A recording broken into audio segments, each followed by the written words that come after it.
الحمد لله رب العالمين والعاقبة للمتقين والصلاة والسلام على رسول الكريم وعلى آله وأصحابه أجمعين. آج الحمدللہ 5 پارے مکمل ہو جائیں. آج سورہ نساء سے تلاوت کا آغاز کیا گیا تھا. سورہ نساء کے اندر اللہ جل شانہ نے بے شمار شریعت کے احکام بیان فرمائے ہیں اور یہ سورت بڑی اہم صورتوں میں سے ہے. ان احکام میں سب سے اہم حکم جو اللہ تعالیٰ نے تفصیل کے ساتھ بیان فرمایا ہے وہ وراثت کی تقسیم کا حکم ہے. سورہ نساء کا جو دوسرا رکوع ہے یوصیکم اللہ فی اولادکم للذکر مثل حظ الانثیین سے شروع ہوتا ہے. یہ پورا رکوع میراث کے احکام سے بھرا ہوا ہے. اور ویسے تو اللہ جل شانہ قرآن کریم کے اندر شریعت کے صرف اصولی احکام بیان فرماتے ہیں. فروعی احکام اور جزیات جو ہیں ان کا بیان حضور اقدس صلی اللہ علیہ وسلم احادیث کے اندر بیان ہے. لیکن میراث کے احکام کی اہمیت کی وجہ سے اللہ جل شانہ نے چھوٹے چھوٹے حکم اور چھوٹے چھوٹے جزیات اور چھوٹے چھوٹے مسائل بھی قرآن کریم کے اندر ہی بیان فرماتے ہیں. یعنی صرف اصولی باتیں بیان کرنے پر اکتفا نہیں فرمایا اللہ تعالیٰ. پورا رکوع جو یوصیکم اللہ فی اولادکم سے شروع ہوتا ہے پورا رکوع جو ہے تفصیل کے ساتھ میراث کے مسائل کی جزیات اور اس کے احکام کو بیان کرتا ہے. اور در حقیقت اس کے بیان کا مقصد ہی یہی ہے کہ لوگ میراث کی اہمیت کو سمجھیں اور اس کے ذریعے سے در حقیقت اللہ تعالی ارتکاز دولت جو ہے اس کو ختم کرنا چاہیے. یعنی جو انسان کے پاس دولت ہوتی ہے وہ کسی ایک جگہ پر مرکوز ہو کر نہ رہ جائے بلکہ اس کی تقسیم ہوتی رہے. اور اس تقسیم کی ایک طریقہ جو ہے وہ وراثت کی مال وراثت کی تقسیم ہے. یعنی جب کسی کا انتقال ہو جائے تو یاد رکھیے انتقال ہوتے ہی اس کی روح جو ہے نکلتے ہی اس کا سارا مال اس کی ساری جائیداد اس کا روپیہ پیسہ اس کا کاروبار اس کی تجارت سب کے سب اس کی ملکیت سے نکل کر اور وارثین کی ملکیت میں چلا جاتا ہے اور تمام ورثہ کے پاس چلا جاتا ہے اور ہر ایک کو اس کے حق کے بقدر اس کو ملتا ہے. اس کو کتنا ملے گا؟ بیوی کو کتنا ملے گا شوہر کے انتقال پر؟ بیٹے کو کتنا ملے گا؟ بیٹیوں کو کتنا ملے گا؟ ماں باپ اگر زندہ ہے تو ان کو کیا ملے گا؟ ایک ایک بات اللہ جل شانہ نے اسی رکوع کے اندر بیان کیا. اور جب یہ وراثت کا معاملہ جب شروع ہو جاتا ہے کسی کا انتقال ہو جاتا ہے تو انتقال کے فوراً بعد ہی اس شخص کی میت کی وراثت کے اس کے مال جو ہے اس کی ملکیت سے خارج ہو گیا اور اب ورثہ کی ملکیت میں داخل ہو گیا. اور جب تمام ورثہ کی ملکیت میں داخل ہو گیا تو پھر کسی ایک وارث کو اس مال میں کسی قسم کا تصرف کرنا یا اس کو استعمال کرنے کا حق باقی نہیں ہے. ہاں اس کے کفن دفن کا جو انتظام ہے قبر کا انتظام ہے اس کے کفن خریدنا ہے تو کفن دفن کے انتظام کے اندر جو خرچہ آ رہا ہے وہ جو ہے وہ مرنے والے کے مال میں سے کرنے کی اجازت ہے. لیکن کفن دفن کے علاوہ کوئی دعوت کر رہے ہیں کوئی کھانے کا انتظام کر رہے ہیں تو اس کی جو ہے مال وراثت سے کرنے کی اجازت نہیں ہے، اس لیے کہ وہ مال اس کی ملکیت سے نکل گیا۔ ایک واقعہ آیا ہے کہ ایک بزرگ تھے، وہ کسی دوسرے بزرگ کے عیادت کے لیے تشریف لے گئے، بیمار تھے وہ، اور ابھی وہ عیادت کے لیے وہاں بیٹھے ہوئے تھے، عیادت کر رہے تھے کہ ان کا آخری وقت آ گیا جن کی عیادت کے لیے گئے تھے، اور جب آخری وقت آ گیا تو وہ بزرگ بیٹھے رہے وہیں پر۔ تھوڑی دیر کے بعد ان کا انتقال ہو گیا۔ رات کا وقت تھا، اندھیرا تھا، تو جس کمرے میں بیٹھے ہوئے تھے اس کمرے میں ایک چراغ جل رہا تھا۔ جیسے ہی ان بزرگ کا انتقال ہوا جن کی عیادت کے لیے گئے تھے، تو جو بزرگ عیادت کے لیے تشریف لائے ہوئے تھے انہوں نے فوراً وہ چراغ جو ہے وہ گل کر دیا۔ چراغ جو اس کمرے میں جل رہا تھا اس کو جو ہے وہ گل کر دیا۔ لوگوں نے کہا کہ حضرت آپ نے یہ کیا کیا کہ چراغ جیسی ان کی روح قبض ہوئی آپ نے چراغ گل کر دیا؟ اس وقت تو روشنی کی ضرورت ہے، چراغ کی ضرورت ہے، آپ نے اس کو گل کر دیا۔ فرمایا کہ بھئی نہیں ایسا کرو، یہ پیسے لو، جیب میں ہاتھ ڈالا اور پیسے نکال کے دیے، جاؤ بازار جاؤ ایک چراغ اور خرید کے لیا اور وہ لا کے جلاؤ۔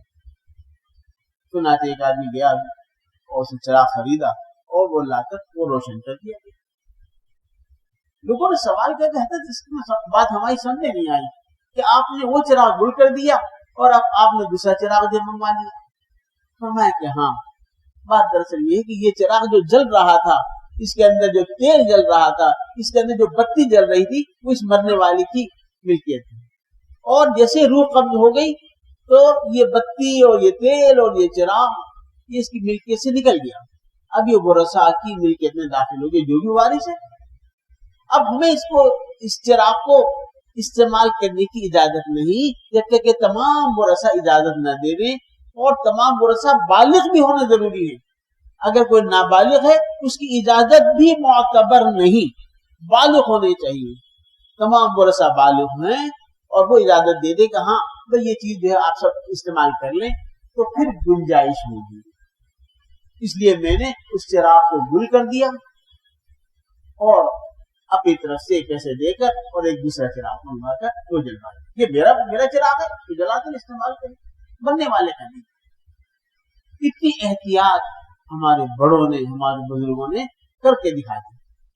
اس لیے حقیقی مسئلہ یہی ہے۔ خود حضرت مفتی شفیع صاحب رحمۃ اللہ علیہ کے انتقال کے وقت ایک واقعہ پیش آیا۔ سن 76 میں حضرت کا انتقال ہوا۔ میں بھی اس وقت دارالعلوم کے اندر پڑھتے تھے، ہم زمانے میں اسٹوڈنٹ تھے، اور عجیب بات یہ ہے کہ اللہ تعالیٰ نے مجھے یہ سعادت عطا فرمائی کہ جب حضرت کا آخری وقت تھا اس وقت آپ کارڈیو اسپتال کے اندر داخل تھے، تو آخری وقت کے اندر ہم وہاں پر موجود تھے اسپتال کے اندر۔ تو آخری وقت کے اندر جو ہے وہ مولانا رشید اشرف صاحب جو حضرت کے نواسے تھے وہ اندر موجود تھے۔ وہ باہر آئے، ابھی جو ہے وہ کوئی سورہ یاسین پڑھنے والا ہے، کوئی حافظ ہے، میں نے کہا میں ہوں، تو میں اندر چلو، مجھے اندر کمرے میں لے گئے۔ تو حضرت کا آخری وقت تھا تو میں سورہ یاسین پڑھوں، تو حضرت مولانا عثمانی صاحب مدد ذلہم سورہ یاسین پڑھ رہے تھے اندر، اور میں بھی چلا گیا اور سورہ یاسین پڑھنے شروع کر۔ بہرحال تو حضرت مفتی شفیع صاحب رحمۃ اللہ علیہ کا جب انتقال ہو گیا تو حضرت ڈاکٹر عبدالحی صاحب رحمۃ اللہ علیہ ان کے جنازے میں شرکت کے لیے دارالعلوم کورنگی پہنچے۔ ظاہر ہے حضرت ڈاکٹر صاحب رحمۃ اللہ علیہ بھی بڑی عمر کے تھے، ضعیف تھے۔ اب جب وہاں دارالعلوم پہنچے تو کچھ کمزوری محسوس ہونے لگی، جسمانی کمزوری۔ تو حضرت مفتی صاحب رحمۃ اللہ علیہ کا خمیرہ رکھا ہوا تھا، خمیرہ گاؤں زباں حضرت مفتی صاحب رحمۃ اللہ علیہ نوش فرمایا کرتے تھے طاقت کے لیے، تو خمیرہ گاؤں زباں رکھا ہوا تھا۔ تو حضرت مولانا تقی عثمانی صاحب مدد ذلہم نے وہ خمیرہ ڈاکٹر عبدالحی صاحب رحمۃ اللہ علیہ کو دیا کہ حضرت اس میں ایک چمچہ آپ کھا لیجیے تاکہ آپ کی جو کمزوری ہو رہی ہے یہ دور ہو جائے۔ ڈاکٹر صاحب نے فرمایا کہ میں تو یہ نہیں کھاؤں گا، یہ تو مفتی شفیع صاحب رحمۃ اللہ علیہ کی ملکیت تھا، ملکیت ہے نہیں، ملکیت تھا، اور اب ان کی ملکیت سے نکل گیا اور اب یہ تمام ورثاء کی ملکیت میں داخل ہو گیا، میری لیے جائز نہیں ہے کہ میں یہ خمیرہ کھا لوں، ایک چمچہ بھی کھانے کی جائز نہیں ہے۔ تو حضرت محترم اسماعیل صاحب مددلہ نے فرمایا کہ حضرت مفتی صاحب رحمۃ اللہ علیہ کے جو ورثہ ہیں وہ سب یہاں پر موجود ہیں اور سب ورثہ بالغ ہیں اور سب ورثہ نے آپ کو اجازت دی ہے کہ آپ اس میں سے نوش فرما لیں. دیکھیے ساری باتیں بتائیں کہ تمام ورثہ یعنی مفتی شفیع صاحب رحمۃ اللہ علیہ کے تمام اولاد جو ہیں بیٹے اور بیٹیاں یہاں موجود ہیں اور سب کے سب بالغ ہیں, کوئی نابالغ نہیں ہے اور سب نے اجازت دی ہے. میں اجازت لے کر آیا ہوں کہ یہ خمیرہ جو ہے ڈاکٹر صاحب کو پیش کر دیا جائے, تو سب نے اجازت دی کہ ہاں ہاں ضرور پیش کر دیا جائے, ہماری طرف سے اجازت. تو سب کی اجازت سے یہ میں خمیرہ آپ کو دے رہا ہوں کہ آپ اس میں سے ایک چمچہ جو ہے وہ نوش فرمائیں. تب جا کر حضرت ڈاکٹر صاحب رحمۃ اللہ علیہ نے ایک چمچہ جو ہے وہ خمیرے کا وہ نوش فرمایا. کتنی احتیاط ہمارے بڑوں نے کی ہے. کہ مال وراثت کوئی مفت کا مال نہیں ہے کہ جس کا ہاتھ لگا اس پر اس نے قبضہ کر لیا اور اس کو جو ہے جس طرح چاہے استعمال کر لیا. یہ بڑا یہ خطرناک مال ہے. لیکن آج ہمارے معاشرے کے اندر جو ہے مال وراثت کو جو ہے مفت کا مال سمجھا جاتا ہے اور جس کے قبضے میں جو چیز آ گئی بس وہ کہہ رہا ہے کہ وہ تو میرا ہے. جس کے قبضے میں جو مال تھا, بڑا بیٹا عام طور پر ہوتا ہے تو بڑے بیٹے کے پاس جو ہے وہ کاروبار ہوتا ہے, باپ کا کاروبار کے اندر بیٹا بھی جو وہ کر رہا تھا, شریک تھا, تو وہ اس نے اس پر قبضہ کر لیا. کسی نے جائیداد پر قبضہ کر لیا, کسی نے مکان پر قبضہ کر لیا. جس کا ہاتھ جو لگا وہ اس نے قبضہ کر لیا اور قبضہ کر کے بیٹھ لیا اور وراثت کی تقسیم کا کوئی مسئلہ نہیں.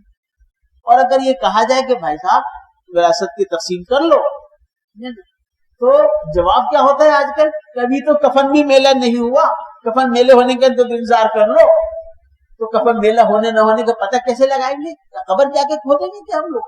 فضول بات, اس کا تعلق ہی نہیں ہے کفن کے میلہ ہونے نہ ہونے سے وراثت کا. لیکن کہتے ہیں نہیں ذرا کفن میلہ ہو جائے پھر ذرا تقسیم کریں گے. تقسیم جو ہے فوراً کے فوراً کرنی چاہیے, فوراً کے فوراً, اس لیے کہ وہ مال جو ہے وہ لٹکا ہوا ہے, تمام وارثین کی وراثت میں ملکیت میں داخل تو ہو گیا, لیکن کس کو کتنا حصہ ملنا ہے اس میں سے اور کس کو کیا چیز جانی ہے وہ ابھی تقسیم ہی نہیں ہوئی. اس لیے فرمایا کہ فوراً یہ عمل کرنا چاہیے کہ وراثت کی تقسیم. حضرت مفتی عبدالرؤف صاحب مددلہ یہاں تشریف لاتے ہیں, آپ حضرات کی ملاقات بھی کی ہے. مفتی عبدالرؤف صاحب مددلہ کے والد محترم تھے حضرت مفتی عبدالحکیم صاحب رحمۃ اللہ علیہ, بڑے اللہ والے بزرگ تھے. میں تو زیارت بھی کی, دارالعلوم میں آیا کرتے تھے جب حیات تھے, دارالعلوم میں ان کا مزار بھی ہے. اتنے بڑے بزرگ تھے کہ ہمیشہ جو ہے وہ جذب اور کیفیت کے عالم میں رہتے تھے, اور جب چلتے بھی تھے تو بس سر جھکا کر اور بس چلے جا رہے مسجد میں. ان کے پیٹھ کے پیچھے کوئی درود شریف نہیں پڑھ سکتا تھا. پیٹھ کے پیچھے اگر کسی نے درود شریف پڑھ لیا تو پلٹ کر اس کو ناراض ہوتے تھے کہ تم درود شریف کی بے ادبی کر رہے ہو, گستاخ ہو, تم ناراض ہوتے تو ڈانٹتے. اس لیے کہ بعض لوگ جو ہے ان کے پیٹھ کے پیچھے درود شریف پڑھ کر اور ان کو آزمایا کرتے تھے کہ یہ دیکھیے کیا کہتے ہیں, تو اشراف کرتے تھے لوگ بھی. پیٹھ کے پیچھے درود شریف ان کو کوئی نہیں پڑھ سکتا. ان کو پتہ چل جاتا تھا کہ کوئی میرے پیٹھ پیچھے درود شریف پڑھ رہا ہے, اور درود شریف کو پیٹھ پیچھے پڑھنا ورنہ کہ یہ بے ادبی ہے, گستاخی ہے. تو پیٹھ پیچھے درود شریف نہیں پڑھ سکتے. ایسے اللہ والے مادرزاد ولی مفتی عبدالرؤف صاحب کو بھی دیکھ لیجیے, یہ اللہ والے ایک بزرگ لوگ ہیں. تو مفتی عبدالحکیم صاحب رحمۃ اللہ علیہ کا طریقہ کار یہ تھا کہ جب ان کے خاندان میں کسی کا انتقال ہو جاتا تو اسے کفن دفن میں شریک ہوتے انتظام کرتے, اور جب دفن کے بعد جب قبرستان سے واپس آتے تو اپنے گھر نہیں جایا کرتے تھے. مفتی عبدالحکیم صاحب اپنے گھر میں نہیں جایا کرتے تھے, بلکہ اسی میت والے گھر میں جاتے اور جا کر ان سے عزیز رشتے داری ہوتی تھی, تو جا کر ان سے کہتے بھی اچھا بھی بتاؤ بھی کیا کیا مال چھوڑ کے گئے, یہ جائیداد ہے, یہ مکان ہے, یہ سونا, یہ چاندی, اور یہ کاروبار, یہ دکان, سب چیزیں جو ہے وہ کاغذ پہ لکھی. اچھا بھی وارثین کتنے ہیں, کتنے بیٹے ہیں, کتنے بیٹیاں اور بیوی ہے, فلانا ہے, لکھ لیا تھا. کیونکہ خود مفتی تھے, اسی وقت بیٹھ کر جو ہے وہ حساب لگا لیتے کہ بھی کس کے حصے میں کتنا آئے گا. تو کہتے بھی اپنے بازار میں ان سب چیزوں کی جو ہے وہ ویلیو لگا لو, قیمت لگا لو, اور فلاں کے حصے میں اتنا آئے گا, فلاں کے حصے میں اتنا آئے گا, فلاں کے حصے میں آئے گا اتنا آئے گا, اور وہ تقسیم کرو, اور جتنی جلدی ہو جائے تقسیم کر کے اور بھی مجھے بتاؤ, اور تم سے تقسیم نہ ہو سکے تو مجھے بلا لینا, میں کروا لوں. تو اس طریقے سے اسی وقت یعنی دفنانے کے بعد, قبرستان سے آنے کے بعد پہلا کام وہ یہی کرتے, وراثت کی تقسیم, تاکہ کل کو جھگڑا نہ ہو. دیکھیں جب کسی کا انتقال ہو جاتا ہے نا, تو انتقال کے بعد جو ہے دل جو ہوتے نرم ہوتے ہیں. دل جو ہے وہ باپ کا انتقال ہو گیا تو تمام بیٹے جو ہے ان سب کے دل جو ہے وہ نرم ہے, اور نرم دل کے اندر سے کوئی بات اگر کہلوائی جائے گی تو وہ بات مان لی جائے گی. اب اس وقت تو تقسیم کی نہیں, مہینہ گزر گیا, 2 مہینے, سال, 2 سال, اب بعد میں جو ہے وہ یاد آ رہا ہے کہ باپ کی جائیداد تھی, وہ تو بھائی تو قبضہ کر کے بیٹھے میں سارے کاروبار پر, اب وصول کرو. اب گئے بھائی کے باقی بھائی جان, وہ باپ کی وراثت کو آپ نے تقسیم نہیں کی, آپ تقسیم کریں. ارے بھائی ہو جائے گی, کوئی جلدی تھوڑی ہے, کوئی جا کر کے ٹال دیا, اور زیادہ وہ ہوئی تو اور لڑائی شروع کر دی. یا بہنوں نے اگر مطالبہ شروع کر دیا بھائیوں سے کہ وہ ابا جان کی وراثت میں ہمیں تو حصہ ملا نہیں, ہمیں تو حصہ دے دو, تو بھائی کیا کہتے ہیں, بھائی اگر حصہ لینا ہے تو لے لو, لیکن ہم سے پھر کوئی تعلق مت رکھنا. بھائی چاہیے یا مال چاہیے تمہیں, لو بھائی چاہیے یا مال چاہیے, بتاؤ. یہ ایسے الفاظ جو ہے وہ استعمال کریں کہ بھائی چاہیے, بھائی کا رشتہ چاہیے یا مال چاہیے. مال چاہیے ہم تو مال دے دیتے, لیکن آئندہ ہمارا تو تمہارا کوئی رشتہ نہیں ہوگا. بتائیں, یہ طریقہ کار جو ہے یہ سخت ناجائز ہے, حرام کام. ارے رشتہ داریاں جو ہے وہ اپنی جگہ پر قائم ہے. رشتہ داری تو اللہ نے قائم کی ہے, تو تم نے خود قائم کی تھی کیا, کہ بہن کو بہن تم نے بنایا تھا, بھائی کو بھائی تم نے بنایا تھا, باپ کو باپ تم نے بنایا تھا. ارے تو اللہ نے بنایا ہے. اب تم ایک مال کے پیچھے اپنے جو سارے جو ہے وہ اپنی رشتہ داریاں ختم کر دو, یہ جائز نہیں ہے. اس لیے فرمایا, اس لیے قرآن کریم اللہ تعالیٰ نے پورا رکوع تفصیل کے ساتھ بیان فرمایا کہ للذکر مثل حظ الانثیین, کہ اگر بیٹے بھی ہیں بیٹیاں بھی ہیں تو بیٹے کو ڈبل دیا جائے گا اور بیٹی کو سنگل دیا جائے گا وراثت کے اندر سے.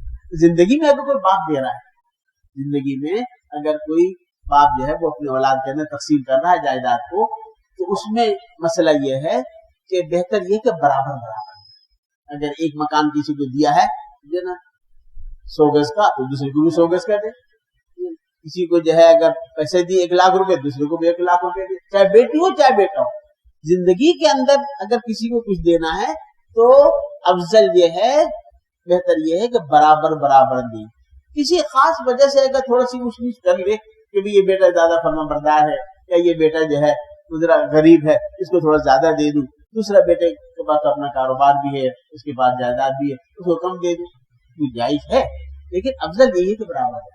البتہ مرنے کے بعد جو ہے وہ پھر یہ ہوگا کہ بیٹوں کو برابر ملے گا اور بیٹیوں کو اس کے مقابلے میں سنگل ملے گا. للذکر مثل حظ الانثیین.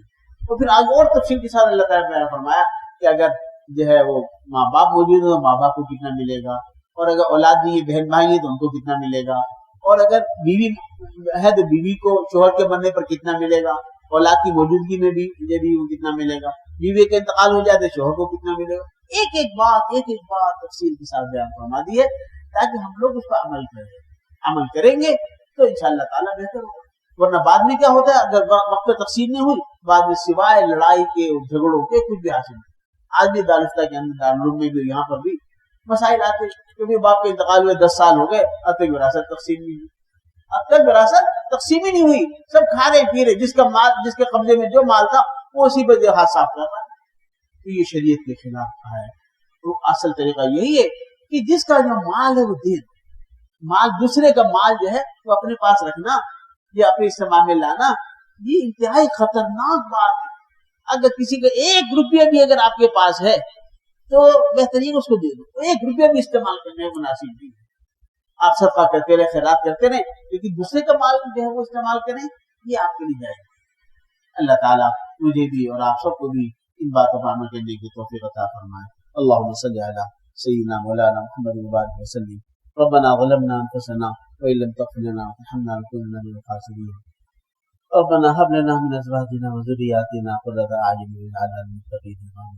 یا اللہ ہم سب کے گناہوں کو معاف فرما، ہمارے اعمال اخلاق کی اصلاح فرما، اپنی مرضیات کو چلنے والا بنا، عافیت کی زندگی عطا فرما، راحت و آرام والی زندگی عطا فرما. یا اللہ وراثت کی تقسیم کے جو احکام آپ نے عطا فرمائے ہیں، یا اللہ ہم سب کو ان پر عمل کرنے والا بنا، ان احکامات پر عمل کرنے والا بنا. یا اللہ مال و جائیداد کی محبت ہمارے دل سے نکال دیجیے. یا اللہ مال و جائیداد کی محبت کو ہمارے دل سے نکال دیجیے. یا اللہ ہمیں کسی کو محتاج نہ بنا، کسی کے دست نگر نہ بنا، اور کوئی حرام مال یا اللہ ہم کھانے والے نہ بنے، دوسروں کا مال استعمال کرنے والے ہم نہ بنے. اپنا مال کھائیں اور اپنی چیز پہنیں، اپنی چیز استعمال کریں. اللہ تعالیٰ ہم سب کی کامل مکمل مغفرت فرمائے، اپنی مرضیات پر چلنے والا بنا دے. اللہ تعالیٰ ہمیں دین کے تمام احکام پر عمل کرنے والا بنا دے. وصلی اللہ تعالیٰ علی خیر خلقہ محمد وعلی آلہ واصحابہ اجمعین. آمین برحمتہ.